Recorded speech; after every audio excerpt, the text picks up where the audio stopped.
बता रहा था आपको कि हमें भी ये गलत अनुमान था कि हमारे साथ 20-30-25 हजार लोग आ जाते हैं, क्योंकि वो जंतर मंतर पे तो कोई कुर्सी तो होती नहीं है साहब, यहाँ कुर्सियां हैं। तो आज आप अपनी ताकत का भी एहसास कर लें तमाम लोग। मुझे तो हालांकि पहले से पता था कि वो जंतर मंतर 5000 लोगों में ओवरफ्लो हो जाता है उसका पूरा फील्ड, लेकिन हमारे भाई लोग साथी लोग कहते थे साहब 20,000 आगे 30,000 आगे, संसद घेर लो, बैरिकेड तोड़ दो, ये कर दो वो कर दो, आज ही भुगतान हो जाएगा। तो आज आप मिल सकते हो, अपने आप को अपनी ताकत को देख सकते हो या समझ सकते हो, और वो भी तब हो रहा है जब सरकार का संरक्षण आपको मिला हुआ है। सरकार ने कहा कर लो, नहीं तो धारा 144 लगी हुई है, दिल्ली में 5 आदमी भी कहीं इकट्ठे नहीं बैठ सकते। जो लाखों किसान हैं, ट्रैक्टर हैं, जिनके पास बहुत सारे संसाधन हैं, तमाम पॉलिटिकल पार्टी जिनको मदद कर रही है, नेशनल इंटरनेशनल पार्टी जिनको फंडिंग कर रही है, वो भी दिल्ली में कदम नहीं रख सकते।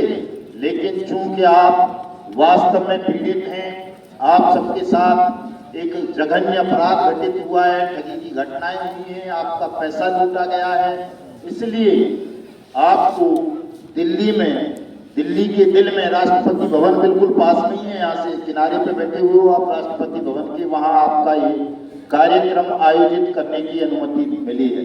तो इस चीज को भी आप समझना तमाम साथी, और अपनी इस गरिमा को बनाए रखना, इस ताकत को बढ़ाना है और उन्नत करना है, ताकि जल्दी से जल्दी हम सब अपने लक्ष्य को प्राप्त कर सकें और पुनः हमें कोई आंदोलन विरोध किसी का करने की आवश्यकता ना पड़े, बल्कि जैसे आज हम अपने माननीय प्रधानमंत्री का अभिनंदन करने के लिए, आभार व्यक्त करने के लिए यहाँ सब बैठे हुए हैं शांतिपूर्ण ढंग से, वैसे ही पुनः एक ऐसा अवसर हमें मिले कि जब ये ऐसे कई स्टेडियम कम पड़ जाएं आपकी ताकत के सामने, ऐसा संकल्प लेकर के तमाम साथी जाएंगे, संकल्प लेंगे ऐसा कि कभी इतनी ताकत आप जुटा पाओगे कि ऐसे कई स्टेडियम कम पड़ जाएं। रामलीला मैदान क्यों बदल दियो, रामलीला मैदान में तने से दिखते वहां बैठे बैठे तने आदमी भले आदमी। तो अपनी ताकत का भी हमको एहसास करना है, अपनी कमजोरियों का ज्ञान करना है, और ज्ञान करके उन तमाम कमजोरियों को दूर करना है, तब ठगों से मुकाबला करना है, और तभी सरकार भी आपको संरक्षण देगी, सहयोग करेगी, आपका पैसा वापस करेगी। तो मैं अगले वक्ता के रूप में एक ऐसी शख्सियत को बुलवाना चाहूंगा, चूंकि उनके पास ज्यादा समय नहीं होगा, मैं समझता हूं। आ रही है बात या कुछ गड़बड़ हो गई? आ रही है ना? हमारे बीच में हिमांशु पालीवाल साहब आए हुए हैं फरीदाबाद से, और हिमांशु पालीवाल साहब हिंदुस्तान के प्रथम ऐसे टेक्नोक्रेट हैं, वो अपने मुंह से ही बताएंगे कई चीजों को, चूंकि मैं टेक्नोलॉजी में ज्यादा एक्सपर्ट नहीं हूं, बहुत बड़े पद पर हैं, और साथ साथ सौभाग्य ये है कि वो भी हमारी और आपकी तरह 3-3 बार ठगी का शिकार हुए हैं साथियों, एक बार नहीं 3-3 बार। एक नंबर का पैसा जीवन भर की कमाई ठगों ने लूट ली, अभी सेवा में है। खैर पालीवाल साहब, ये सौभाग्य है कि जीवन चला पा रहे हैं, उनका ज्ञान अभी शेष है, लेकिन वो कुछ ज्ञान की बातें बताएंगे, अपने अनुभव साझा करेंगे, और कैसे हम इस लड़ाई को जल्दी से जल्दी जीत सकते हैं ठगों से। पालीवाल साहब, उस पर भी हम आपका तकनीकी दृष्टिकोण जानना चाहेंगे, तो मैं आपको सादर आमंत्रित करता हूं। आइए सब हिमांशु पालीवाल साहब, तालियों के साथ स्वागत कर दिया जाए।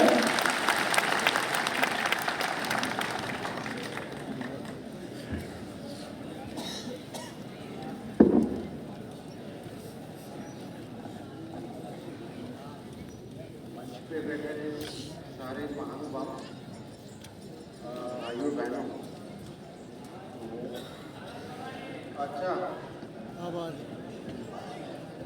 ये देखो, हेलो, आप ठीक है? शायद ये माइक सिर्फ आपके लिए बना हुआ है, आप ही की आवाज आती है। हेलो, ऐसा है क्या? कहता हूँ क्या? हम लोगों के पालीवाल साहब हमारे की आवाज में, की आवाज तो जरूर, हम लोगों की आवाज में इतना दम नहीं है जितना आप में है। तो बहनों भाइयों, मेरा यहाँ आना एक कोइंसिडेंस है, संयोग है। कुछ दिन पहले ही मेरी जो है मुलाकात हुई मदन लाल जी से, और वो भी संयोगवश ही हुई, क्योंकि मैं खुद अभी बहुत रिसेंटली तीसरी बार बहुत विचित्र ठगी का शिकार बना हूँ, पीड़ित हूँ। तो मैं मेरे जो लीगल एडवाइज़र हैं जो यहाँ बैठे हुए हैं मंच पे, एडवोकेट हेमंत मुदगिल, उनसे मैं अपना केस डिस्कस कर रहा था कि हम किस तरीके से कानूनी कार्रवाई करें उस पर। और तब पता चला कि एडवोकेट हेमंत प्रो बोनो से कहते हैं लैटिन में, जो बिना पैसे दिए कोई अच्छा काम करते हैं। तो प्रो बोनो जुड़े हुए थे मदन लाल जी की संस्था के साथ, शिक्षक पीढ़ी संस्था के साथ एज ए लीगल एडवाइज़र। और संयोगवश वो मेरे भी लीगल एडवाइज़र हैं, मेरे लिए केस लड़ेंगे अभी जो मेरी ठगी हुई है। तो इस तरीके से संयोगवश हेमंत मुदगिल जी से मिलना हुआ, एडवोकेट साहब से, और उनके थ्रू फिर मदन लाल जी से मिलना हुआ। और फिर मिलके मदन लाल जी ने ये बताया कि बहुत बड़ा संयोजन हो रहा है दिल्ली में, और मैं आऊँ और अपनी व्यथा बताऊँ। और व्यथा बतानी इसलिए भी ज़रूरी है कि जितनी वैरायटी ठगी की हिंदुस्तान में है, वो दुनिया के किसी देश में नहीं है। आप कितना भी ठगी से बचना चाहो, आप बच नहीं पाओगे। तो जब मुझे एक आंकड़ा दिया था मदन लाल जी ने कि 44, 45 या 50 करोड़ तक लोग जो है वो या ठगी के पीड़ित हैं, मुझे लग रहा था नहीं, इससे ज़्यादा होंगे, क्योंकि जिस प्रकार के ठग हिंदुस्तान में हैं उसके हिसाब से 150 करोड़ की जनता में 50 करोड़ अगर ठगी के पीड़ित हैं तो कम ही है। तो कहने का अर्थ ये है कि हमें बच के चलना पड़ेगा।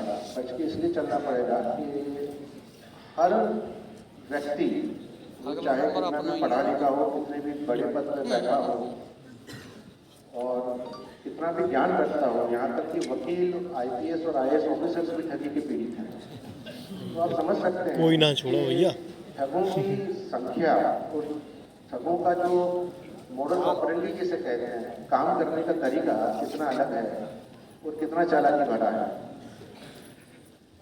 और उसको मद्देनजर रखते हुए आज अगर हम लोग जुड़ रहे हैं और आज आज़ादी के 75 साल बाद कुछ ऐसी संस्था हम लोग बना रहे हैं मिलके, तो मुझे लगता है कि हम पहले ही बहुत देर कर चुके हैं ऐसी संस्था बनाने में। और जब ये संस्था बन गई है, ठगी संस्था, तो इससे जुड़ने में अब देरी नहीं करनी चाहिए हमें। जितने भी पीड़ित हैं, जिस भी प्रकार की ठगी हुई हो, सिर्फ पैसों की नहीं, पैसों के अलावा भी बहुत तरीके की ठगी है, हम सब इस संस्था से जुड़े और अपनी अपनी आवाज़ रखें सामने। अब थोड़ा सा मैं बता दूं, मेरा अपना परिचय दे दूं। मैं एक्चुअली इंजीनियर हूँ, इलेक्ट्रॉनिक्स और टेलीकम्युनिकेशन इंजीनियरिंग कुछ 27-28 साल पहले मैंने की थी। और पिछले 25 सालों से मैं IT कंपनीज के साथ काम कर रहा हूँ, IT कंपनी में कार्यरत हूँ। HCL टेक्नोलॉजीज, HP, और अभी फ़िलहाल पिछले 5-6 सालों से मैं टेक महिंद्रा जो है, जो कि IT कंपनी है, उस कंपनी में कार्यरत हूँ। और इसके बाद भी ठगी का शिकार हूँ। और इस बार तो ठगी इस तरीके से हुई है कि मैं चाह भी नहीं रहा था, पूरा संशोधन मैंने कर लिया था। और मुझे लग रहा था कि इस बार गलत जाने का या मेरा धोखा खाने का कोई चांस नहीं है, हो ही नहीं सकते मेरे साथ ठगी इस बार, अभी भी हो गई। और बहनों भाइयों, मैं बताना चाहूँगा कि सिर्फ हिंदुस्तान की कंपनियाँ, हिंदुस्तान के लोग आज हिंदुस्तान में आके ठगी नहीं कर रहे हैं। इस बार में एक ऐसी कंपनी ने मेरे साथ ठगी की है जो बाहर की है, जो मल्टीनेशनल कंपनी है, और नाम भी बहुत बड़ा है उस कंपनी का, WTC, world trade company, world trade centre, जो कि दुनिया की सबसे बड़ी रियल इस्टेट कंपनी है, जो बनाती है बहुत सारे स्ट्रक्चर्स बनाती है। तो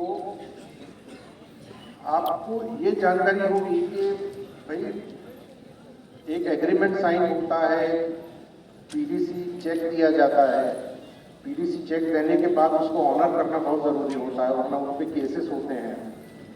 ये सब कुछ होने के बाद भी, और दूसरी बात ये कि मल्टीनेशनल कंपनी ने कभी ठगी की है और खास करके पैसों की ठगी की है, ये मेरे पास अभी पहली बार ही शायद हमने सुना होगा कि हिंदुस्तानी कंपनियां तो कर ही रही हैं। हिंदुस्तान में ठग हैं, बहुत अलग अलग तरीके के ठग हैं। ऐसे भी ठग हैं जो नकली IPS ऑफिसर, नकली जज, नकली पुलिस ऑफिसर बना के ठग रहे हैं। और ऐसी कंपनियां भी जो हैं इतने बड़े बड़े नामों के साथ चल रही हैं, हिंदुस्तानी कंपनियां, तब भी लोगों के साथ ठगी कर रही हैं। तो चिट फंड जो बनाते हैं, जो कमेटियां डालते हैं, उनकी तो आप शुमार करो ही मत, उनकी गिनतियां करो ही मत। वो तो ऐसी कंपनियां हैं जिनके पास कोई रिकॉर्ड भी नहीं है, तो ठगना चाहें तो कभी भी ठगी कर सकते हैं। पर एक बाहर की आई हुई मल्टीनेशनल कंपनी को जब ये पता चलता है कि हिंदुस्तान के नियम तो बहुत है यहाँ, लॉज बहुत लगाए हुए हैं हमने, पर उनका इम्प्लीमेंटेशन ठीक नहीं है। और लॉज के सहारे जब हम केसेस लड़ने जाते हैं तो हिंदुस्तानी अदालतों में टाइम बहुत लगता है। ये 3 बातें उनको पता है और उनकी भी आजकल हिम्मत हो रही है हमें ठगने की। तो सबसे पहली बात तो ये सब कुछ होते हुए जब हम संगठित हो गए हैं, आज हमने इतना बड़ा एक अपना संगठन बना लिया है। इस संगठन को हम जीवित रखते हैं, आगे बढ़ाते हैं, और साथ में गवर्नमेंट भी हमारे साथ है। फॉर्चुनेटली गवर्नमेंट अब ऐसी है जिसने एक नया कानून पास किया है, बर्ड्स एक्ट नाम से, जो कि रोकती बेसिकली फाइनेंशियल ठगी को है। चिट फंड या कमेटियों के थ्रू जो ठगी हो रही है उसमें तो उन्होंने बैन लगा दिया है पूरा। तो अभी कोई भी अगर हम में से कोई चिट फंड में निवेश करना चाहे या कमेटियों में निवेश करना चाहे तो वो अटक जाए, वो निवेश कर ही ना पाए, ऐसा है क्योंकि अब ये कंपनियां रहेंगी नहीं, इन पर पूरी तरह बैन लग चुका है। बाकी का सारा डिटेल मैं चाहूँगा कि इस विषय के जानकार जो हैं एडवोकेट हेमंत मुदगिल, वो आपको बताएं इस तरीके की बात। बट मुझे इस बात का थोड़ी सी खुशी है कि ये कानून पास होने की वजह से और मदन लाल जैसे व्यक्तियों के होने की वजह से, खुद वकील हैं, कानून को अच्छे तरीके से जानते हैं, कानून को अच्छे तरीके से समझा पाते हैं, और इनमें वो जोश भी है जिसे लेके हम लोग सब आगे बढ़ सकते हैं। और तादाद बढ़ेगी तो ठगी रुकेगी, मुझे ऐसा लग रहा है। क्योंकि बहुत जगह मैंने ये देखा है, मैंने 3 ठगियों में केस किए हैं, कुछ एक में मेरे को पैसा मिल गया है, कुछ